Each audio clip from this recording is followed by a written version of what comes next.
அன்பான வாமுக உறவுகளுக்கு பத்மலோஜனியின் பண்பான வணக்கம். பன்மொழி கற்போம் பகுதி 422 partir du 422 part 422. நாங்கள் இன்றைக்கு படிக்க போகிற பாடம் Musée du Louvre. என்னத்தை பற்றி படிக்க போகிறோம்? Musée du Louvre. அதுக்கு முதல் bonjour à tous, est-ce que vous allez bien? Est-ce que bien passé votre matinée என்று உங்கள் எல்லோரையும் கேட்டுக்கொண்டு நான் நேற்று கேட்ட கேள்விகளுக்குரிய பதில்களை பார்ப்போம். முதலாவது கேள்வி புக்குவா. புக்குவாண்டா ஏன், ஒய், புக்குவா புக்குவா. இரண்டாவது கேள்வி கொன்டெஸ்டே. கொன்டெஸ்டேண்டா சர்ச்சை. ஓகே, கொன்டெஸ்டே கொன்டெஸ்டே. அந்த ஈக்கு மேலே ஒரு கோடு வரும் பொழுது அதை நீங்கள் ஏ என்று உச்சரிக்கலாம். ரொம்ப சிம்பிள். கான்ஸ்டட் கான்டெஸ்ட் இந்த CON TEST பேருந்து அங்கால டெஸ்ட் TEE என்று வருது தானே. அப்போ அதுக்கு மேலே கோடு இருக்குது தானே. அப்போ கான்டெஸ்டே. சரியா? அடுத்தது அது சர்ச்சை. மூன்றாவது லூ. லூ ஓனாய். இந்த மூன்று கேள்விகளுக்கும் பதில்கள் தந்த ஜெயமலர் அவர்கள், ஜெயா அவர்கள், செல்வி அவர்கள், ராஜினி அவர்கள், பத்மினி அவர்கள், வாணி அவர்கள், நேவிஸ் அவர்கள், உங்கள் எல்லோருக்கும் என்னுடைய மனமார்ந்த நன்றிகளையும் வாழ்த்துக்களையும் கூறிக்கொண்டு நீங்கள் அடுத்த முறைக்கு இப்போ 2 weeks லேட்டரியா அந்த பன்மொழி கற்போம் ஆஹா ஸ்லைட்டுக்கு நாடுகள் கண்ட்ரிஸ் பேய் அது 300 பன்மொழி கற்போம் 370 71 72 உங்களுக்கு 3 வரும், 3 பக்கங்கள். அப்போ 370 371 72. சரியா? இவ்வளோத்துல நாடுகள் இருக்குது.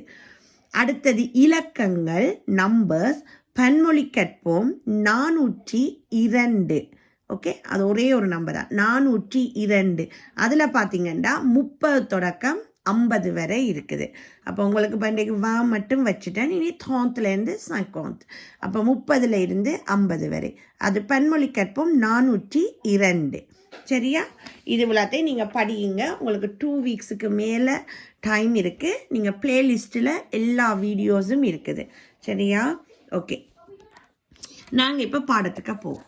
இன்றையோட இந்த லூர்வென்ற ஒரு பகுதி உங்களுக்கு நிறைவடைந்து மூன்றாவது ஒரு பிரசித்தமான ஒரு இடத்தோட நான் வருவேன் நாளைக்கு. ஓகே, இன்றைக்கு il y a 35 000 ouvres ici. Ils sont repartis en 8 catégories.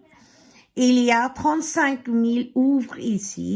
Ils sont repartis en 8 catégories. அதாவது இங்கே 35,000 படைப்புகள் உண்டு எங்கள் மியூசே டு லூவ்ரில். இந்த படைப்புகளை 8 பிரிவுகளாக அவர்கள் அதை பிரித்துள்ளனர். 8 பகுதிகளாக பிரிச்சிருக்கணும். They are 35,000 works here. They are divided into 8 sections. Okay, category என்றா பகுதி. ஓகே, ஃப்ரெஞ்சில் கேட்டகரி என்றா பகுதி. வித் என்ன 8. ஓகே, ஊர் என்றா படைப்புகள். இசி என்றா இங்கு எது லூவ்ரை நான் சொல்கிறேன். அடுத்தது voici les créations. இங்குள்ள படைப்புகள் ஆவன. கிரியாசியோண்டா படைப்புகள். அந்த உள்ள பகுதிகளை நாங்கள் படைப்புகள் என்ற பகுதிகளை பார்க்க போகிறோம். என்னென்ன பகுதி என்று பார்ப்போம். முதலாவது பகுதி antique égyptien. antique எகிப்தியம். எகிப்திய பழங்கால பொருட்கள், எகிப்திய தொல்பொருட்கள் என்றும் நீங்கள் அதை எடுக்கலாம். அடுத்தது antiquité orientale grecque. antiquité orientale grecque அதாவது ஓரியண்டல் கிரேக்க பழங்கால பொருட்கள். கிரேக்க நாட்டை அதாவது ஓரியண்டல் கிரேக்கன்னு அதை சொல்கிறது. மூன்றாவது எஸ்ட்ருக். எஸ்ட்ருக் ஏ ஹோமா. அவைண்டையும் எஸ்ட்ருக் ஏ ஹோமா என்ற எஸ்ட்ருக்காங் மற்றும் ரோமண்ட படைப்புகளும் அது ஒரு பகுதியாக மூன்றாவது பிரிவாக அதை அவர்கள் பிரிக்கிறார்கள். அடுத்தது 4வது பிரிவு art Islamic. Art Islamic. Islamic என்ற இஸ்லாமிய கலை. அங்கே இஸ்லாமிய கலையும் அதுக்குள்ளே இருக்குது. 5வது பகுதி பார்த்தீங்கன்னா sculpture moyen âge de la Renaissance et des temps modernes. Sculpture du moyen âge de la Renaissance et des temps modernes. அதாவது இந்த ஸ்கிரிப்டியூகண்டா சிற்பங்கள் மொயனாஜண்டா இடைக்காலம். ஓகே, இடைக்காலம். ருனெசான்ஸ் என்றா மறுமலர்ச்சி. ருனெசான்ஸ் என்றா மறுமலர்ச்சி. மொடர்ன் என்றா நவீனம். தொம் என்றா காலம், நவீன காலம். அது மாறி அந்த ஃப்ரெஞ்சுக்கு அது வரும் உங்களுக்கு. அதாவது இடைக்கால மறுமலர்ச்சி மற்றும் நவீன கால சிற்பங்கள் அங்கே இருக்குது. அடுத்தது ஒப்ஜே டார்ட். ஒப்ஜே டார்ட். ஒப்ஜே என்றா பொருள், ஆர்ட் என்றா கலை, கலை பொருள். எப்பவும் மாறி வரும் ஃப்ரெஞ்சுக்கு. ஓகே, ஒப்ஜே டார்ட் பொருள், கலை, அதாவது கலை பொருள். La peinture. La peinture வந்து ஓவியம், பெயிண்டிங். ஓகே, பெயிண்டிங்கை நாங்கள் என்ன சொல்லுவோம்? La peinture. அடுத்தது வந்து ஆர்ட் கிராஃபிக். ஆர்ட் கிராஃபிக் அதாவது கிராஃபிக் ஆர்ட்ஸ், வரைகலை கலை.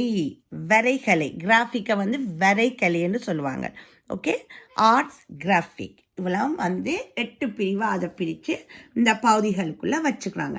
இன்றைக்கு உங்களுக்கு கேள்வி என்னென்னா, ரொம்ப ஈஸியான கேள்வி தான். மொயன் ஆஜ் என்று சொன்னா மொயன் ஆஜ்ண்டா என்ன, மாடர்ன் என்றா என்ன, அடுத்தது ஒப்ஜே. ஒப்ஜே என்றா என்ன? திருப்பி சொல்கிறேன். முதலாவது மொயன் ஆஜ், ரெண்டாவது மொடர்ன், மூன்றாவது ஒப்ஜே, ஒப்ஜே. இந்த 3 கேள்விகளுக்கும் உங்கள் பதில்களை எதிர்பார்த்தபடி மீண்டும் உங்களை நாளை சந்திக்கின்றேன். அதுவரை ஓவா டூஸ், போன் ஜோர்னே. நன்றி, வணக்கம், மெர்சி.